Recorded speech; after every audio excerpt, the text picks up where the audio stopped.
ఉన్నాడు బుజ్జి గారు, వారిని పార్టీ మారాలని చెప్పి ఒత్తిడి తెచ్చి ఆయన మైన మీద దాదాపుగా 300 కోట్ల రూపాయల ఫైన్ పెట్టి భయపెడతా ఉన్నారు. తమ్ముడు భయపడతామా మనం అడుగుతా ఉన్నాను. మొన్ననే మనం చంద్రబాబు నాయుడు గారు చెప్పారు, ఎవరన్నా మనల్ని భయపెడితే ఆ కుర్తీ మడత పెట్టి, ఏం చెప్పారు, ఆ కుర్తీ మడత పెట్టి జగన్మోహన్ రెడ్డికి ఒకటే చెప్పండి, 175 నియోజకవర్గాలు గెలుస్తానని చెప్పిన 75 నియోజకవర్గాల ఇన్ఛార్జీలు మార్చాడు, వాళ్ళ జీవితాలను మడత పెట్టాడు. ఎన్నికలు వస్తా ఉన్నాయి, ఆయన జీవితం మడతపడే రోజు వస్తూ ఉంది. ఆఖరి దింపుడు కళ్ళం ఉంటారు, దింపుడు కళ్ళం లాగా ఈ సీట్లు మార్పిడి చేస్తా ఉన్నారు. దానివల్ల ఏ ప్రయోజనం లేదు. ఏదైతే 1000 కోట్లు సంపాదించిన ఇన్ఛార్జీలను ఈ రోజు మార్చి కొత్త వాళ్ళు వేసినంత మాత్రాన నువ్వు చేసిన పాపాలు ఎక్కడికి పోవు, భావి తరాలకు నువ్వు చేసిన అన్యాయం ఎక్కడికి ఎవరు మర్చిపోరు. ఈ సైనికులందరూ కూడా సేనాధిపతులుగా కష్టపడి పనిచేసి రాబోయే రోజుల్లో 54 రోజుల నుంచి తప్పకుండా పూర్తిగా శ్రమించి అందరూ కూడా కష్టపడి ఒకటే లక్ష్యం, సైకో పోవాలి, సైకో పోవాలి, సైకో పోవాలి, సైకో పోవాలి.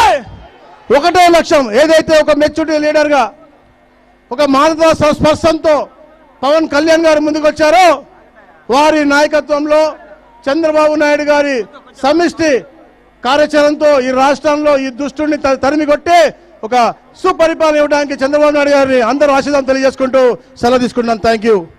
ఇప్పుడు మీ అందరి ముద్దు బిడ్డ మా సోదరులు పార్లమెంట్ అధ్యక్షులు ఏలూరు సాంబశివరావు గారు మాట్లాడాల్సిన కోరుతా ఉన్నాను.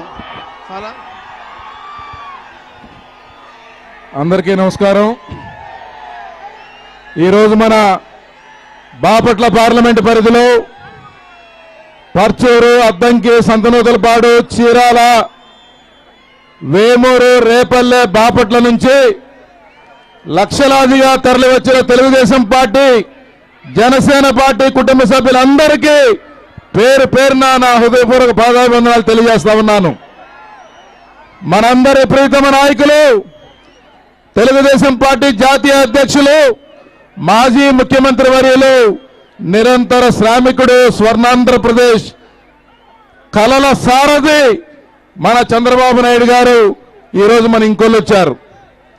రా కదిలిరా పేరుతో అన్ని పార్లమెంటుల్లో ఈ సభలు నిర్వహిస్తూ ఈ 4.5 సంవత్సరాలుగా వైఎస్ఆర్ కాంగ్రెస్ పార్టీ చేసిన అన్యాయాలని, అక్రమాలని, దౌర్జన్యాలని, అవినీతిని ఎండగడుతూ ప్రజలకు ఒక దశ నిర్దేశించడానికి భాగంగా ఈరోజు వారు ఇంకొల్లు రావడం జరిగింది. అయితే మనం ఇక్కడ సభ పెట్టుకోవాలనుకున్నాం. ఈ సభను ఎట్టి పరిస్థితుల్లో జరగనివ్వకూడదని కుట్రలు, కుతంత్రాలతో రాజ్యాధికారం చేస్తున్న వైఎస్ఆర్ కాంగ్రెస్ పార్టీ ప్రభుత్వం ఈరోజు మన సభకు కూడా ఎన్నో ఆటంకాలు సృష్టించింది. రకరకాలుగా వేధింపులు, ప్రజల యొక్క మూడుని డైవర్ట్ చేయడానికి, ఇక్కడేదో గొడవలు జరుగుతాయి, ప్రజలు అటువైపు వెళ్ళొద్దనే విధంగా ఒక భయానకమైన వాతావరణాన్ని సృష్టించడానికి ప్రయత్నం చేశారు. కానీ ఈరోజు వాటన్నిటినీ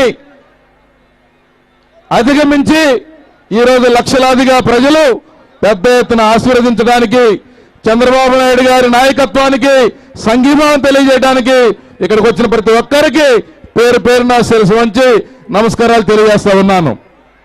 ఈరోజు మనం ఒకసారి చూస్తే ఇప్పటికే పెద్దలందరూ చెప్పారు. మన నాయకుడు మాట్లాడబోయే ముందు 1-2 నిమిషాలు ఈ 5 సంవత్సరాల కాలంలో రాష్ట్రంలో ఉన్న అన్ని వర్గాల ప్రజలు, రైతులు, రైతు కూలీలు, దళితులు, ముస్లిం మైనారిటీ సోదరులు, బడుగు బలహీన వర్గాలు అందరూ కూడా ఈ ప్రభుత్వం యొక్క వేధింపులకి, నిర్లక్ష్యానికి నష్టపోయారు. రైతులకి ముఖ్యంగా ఏ రకమైన వ్యవసాయ పనిముట్లో సబ్సిడీలు లేవు. రైతు కనీసం నీరు కావాలన్నా సరే అడగటానికి ఏ అధికారి కానీ, ఏ ప్రభుత్వం నుంచి కానీ స్పందన లేదు. మన ప్రాంతంలో ఇటు కొమ్మమూరు కాలువ, ఇటు నాగార్జున సాగర్ కాలువకి గత 5 సంవత్సరాల నుంచి వాటర్ నోటిఫికేషన్ కూడా ఇవ్వకుండా నీటి యొక్క విషయంలో భగవంతుడి మీద భారం వేసి ప్రభుత్వం పనిచేస్తా ఉంది. కానీ ఆ రోజు తక్కువ నీళ్లున్నా సరే చంద్రబాబు నాయుడు గారు ఒక ప్రణాళికబద్ధంగా పనిచేయడం ద్వారా తక్కువ నీళ్లున్న ఎక్కువ పంట పండించగలిగే ధైర్యాన్ని స్థైర్యాన్ని ఆ రోజు రైతాంగానికి కల్పించిన చరిత్ర తెలుగుదేశం పార్టీది. అలా ధైర్యాన్ని స్థైర్యాన్ని ఆ రోజు రైతాంగానికి కల్పించిన చరిత్ర. ఉద్యోగాలు లేవు, ఉద్యోగాలు చేసే ఉద్యోగస్తులకి 1వ తారీఖు జీతాలు లేవు. అలాగే మద్యంతో వ్యాపారం చేస్తా ఉంది ప్రభుత్వం. మద్యం ద్వారా వచ్చే ఆదాయంతో ప్రజల జీవితాలతో ఆడుకుంటా ఉంది. అలాగే ఈరోజు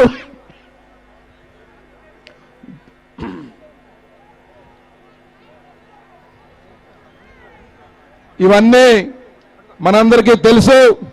చివరిగా మన లక్ష్యం ఒకటే, మరలా 2 నెలల ఎన్నికలు జరుగుతాయి.